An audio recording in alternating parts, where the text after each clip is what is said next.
Hey guys, Bob Bannister here from the CGCM Rock Radio Top 20 Countdown, which you can now catch twice per month on CGCM Rock Radio and soon Mixcloud. And I love it when you guys write in brand new acts on the Top 20 Countdown poll because that means I get to discover new bands, and so do you. Because if they make it onto the countdown, then that's even more spectacular. And it's even better when I get to chat with these guys as well. And this time around is no different. This time around, well, surprise, surprise, I'm talking to an Australian band. You guys wrote them in. That's very, very cool. I'm talking about the band Sisters Doll. And they are coming up right now on Rock Talk, right here with CGCM Rock Radio.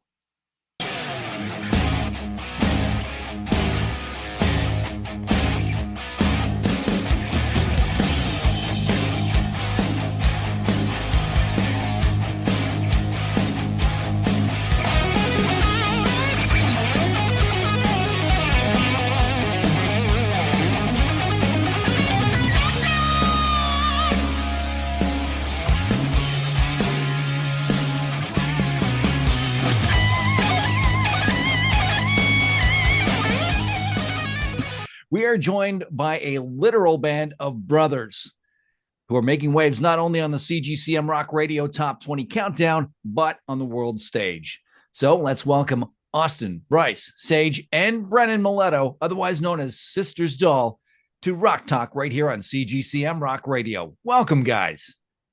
Hey, how are we? we? What's up? Thanks, Bob. Thank you so much for your support towards us so far. It's been great. Thank you very much. You're quite welcome. Oh, and by the way, Brennan, happy belated birthday. Oh, thank you very much. You've done your research. Awesome. Facebook is a wonderful thing. It is. So tell us, how does a literal band of brothers from Western Australia go from there to Melbourne to now the world stage? Just a lot of hard work and perseverance, I guess, is the main thing. We grew up loving music and worshiping sort of like the bands of that era, like, Kiss, Motley Crue, Van Halen, like all the stuff that our dad used to play. So to us, it was just like, it was sort of natural to be like, that's what we want to do. We would love to do it. And obviously, as we got older and things progressed, and you start a band and then you win a few band competitions. And then we got the chance to record our first album and then, got a little bit of interest from managers and other things like in our early days that sort of goes, we might be onto something here. And we sort of, started to enjoy it. So we, just kept plugging away. And it's been a long time, obviously, you get one opportunity that leads to something else. And then, it keeps sort of snowballing from there. But we've been going for a long time, like solidly for probably Coming up to 15. Yeah, coming up to 15 years now. Obviously, in the early days, it was just the three of us, me, Bryce, and Austin, and now Sage has joined. So we kind of feel like it's a new band now that Sage has joined. And we've got another 15 years to go. So. So I also know that you guys have been on Australia's Got Talent. Now, I'm not too familiar with that version of it, but over here in North America, we've got obviously America's Got Talent, Canada's Got Talent. Is there one judge on there that is like the meanie, the baddie, like a Simon Cowell kind of thing? Yeah, there was one guy. Yeah, there was. They call him Dicko, actually. He's like a big radio host over here. Okay. Dixon, his name is, but they call him Dicko. But yeah, he was like the... he was a dick. Yeah. But it was only when cameras were on, that TV world's such a different world. So obviously... because it's all based on ratings and whatnot. So like on camera, he was a bit of like Bryce said, the dick, but behind closed doors and stuff, he was actually really good. Gave us a lot of good advice and stuff. So it was good. It was a good learning curve, that show. It was a bit of fun. Excellent. But tell us a little more about the backstory of Sisters Doll, about coming up in the world of the Australian music scene. Yeah, so we started in a small country town, Collie, only population of about 9,000 people. And at the time, it was either you get an apprenticeship and work out in the mines, you play football, or you move to the big city and, become, something else of your life. Mm-hmm. But we, the music path, I guess you could say. And, which obviously,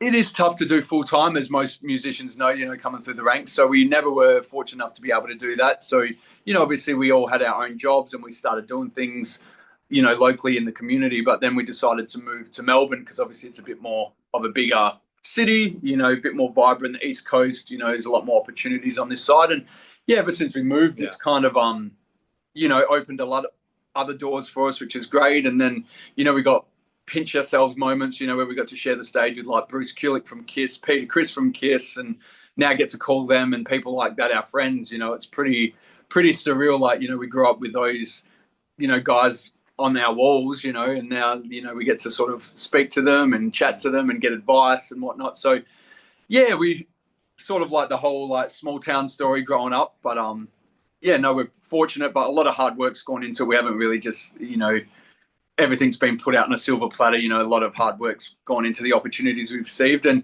we still want to achieve way more than we already have. So we're still going to sort of try and pursue our dreams even further. Yeah.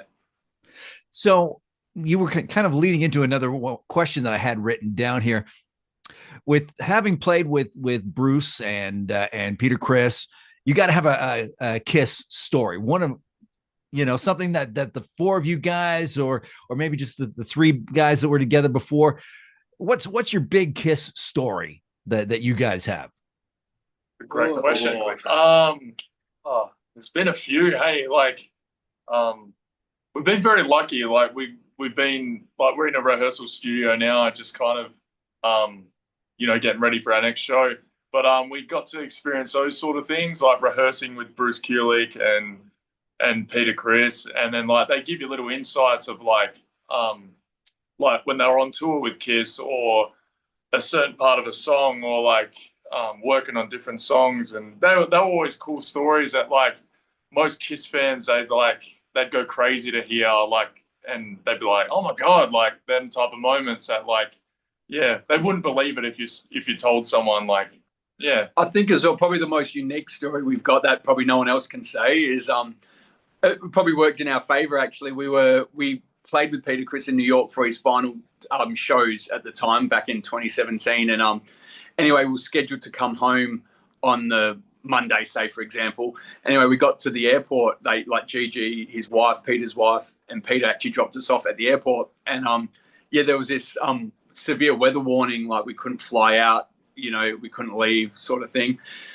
until the Wednesday. So we had like, oh, what are we going to do for 2 days? So they were like, oh, we'll put you up in a hotel, the same hotel you just checked out of, and for 2 nights, and then we'll bring you back. Don't stress, it's all good, But what happened was our luggage actually got sent. That got sent, but they didn't actually. I don't know how they held it at the airport that we couldn't have access to it or whatever. So we were like, so we had nothing. So anyway, Gigi took us to the local shops and we bought some essential stuff.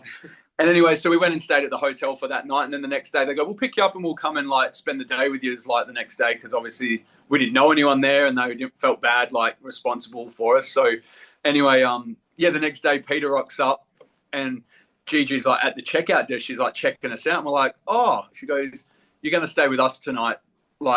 And so we actually got to go to Peter Criss's house, spend the day with him and stay the night and just chill for a whole 24 hours in his beautiful house in New Jersey. And then they took us to the airport the following day. So I think, even though it sort of was a bad thing that our flight got cancelled, it actually led to a cool thing because we got to spend the night with Peter Criss and his family, and it was a beautiful experience.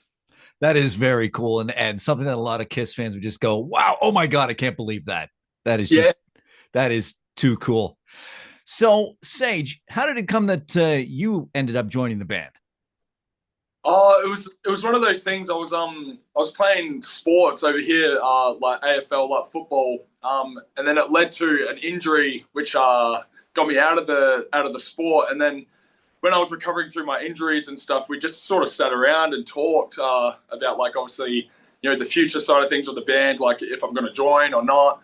And then it just got to a rhythm where, me and Austin used to just practice here and there and really try and get things a lot tighter with the bass. And it just really kind of just fell through, didn't it? It was a good thing. I'm very grateful to join it. I think it was one of them things we could have got a bass player years ago or someone to fill the shoes, but we always said we wanted it to be Sage. But it was one of them sort of throwaway comments. Oh yeah, Sage would join one time, and then obviously I think it was this new album that sort of spawned it. Well, like, well, if we don't bring him into the band now, like, you know, who knows when the next album will be or when's the right time to sort of bring him to make an impact, you know? So we thought, well, we've got a new album on the horizon. Let's get serious. Let's get serious. And we sort of just gave Sage a deadline, said, you need to know these songs by this date. And then it was kind of like we were just talking before, you like chucked in the deep end, I guess. Like, you know, we got chucked on this Rock the Boat over here, which was sort of like a big cruise where we had to play 5 nights in a row and we had to do like hour and a half sets. So we had to learn some covers as well, you know. So we're like, we said to Sage, this isn't always the way it is, like, but you've literally been chucked in the deep end now, like you've got to learn. Which is probably the 30 songs. He can do anything now. Yeah. And you've got a big year coming up. I mean, you've got not only you're going back to Rock the Boat in October, you've got Monsters of Rock Cruise, plan a UK tour with friends of CGCM Rock Radio, Kick and Valentina.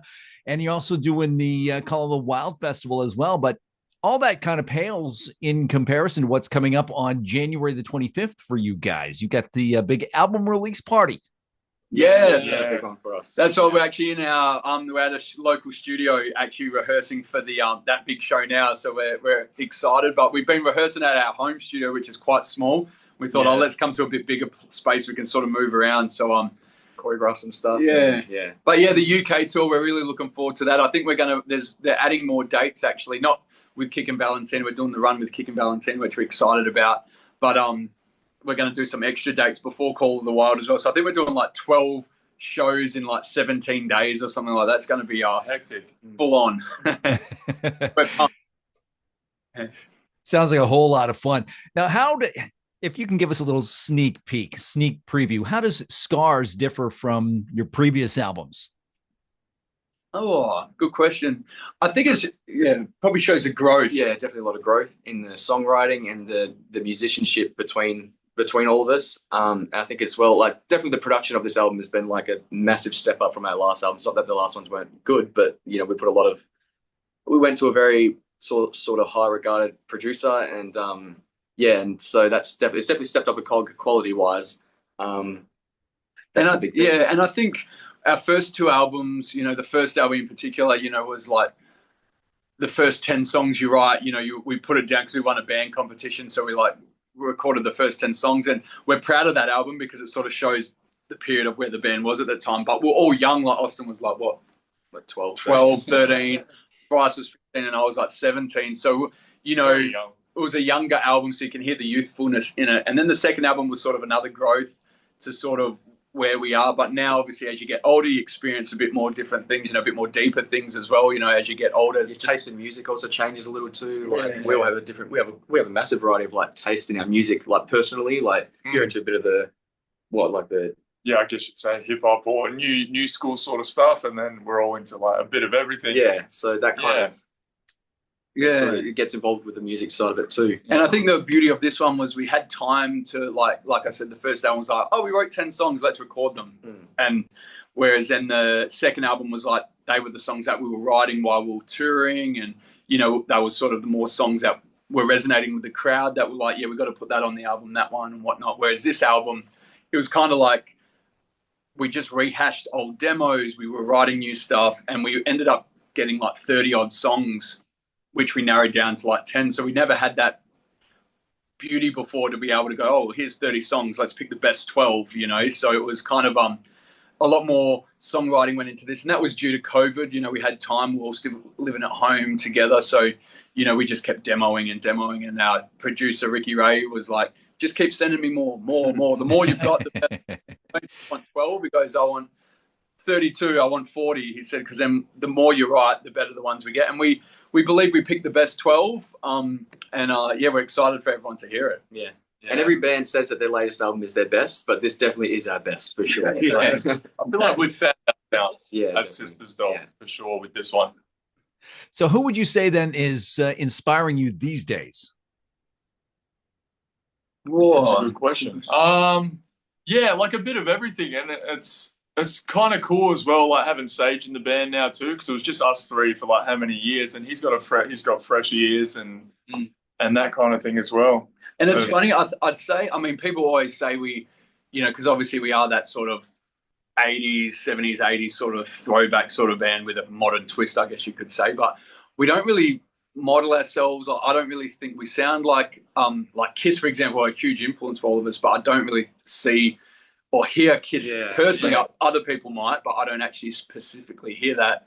I think it's just, yeah, I don't know what we're sort of influenced. That Austin really loves like extreme, and he's like got that nice, that guitar stuff, and then I'm a bit more of that sort of like pop.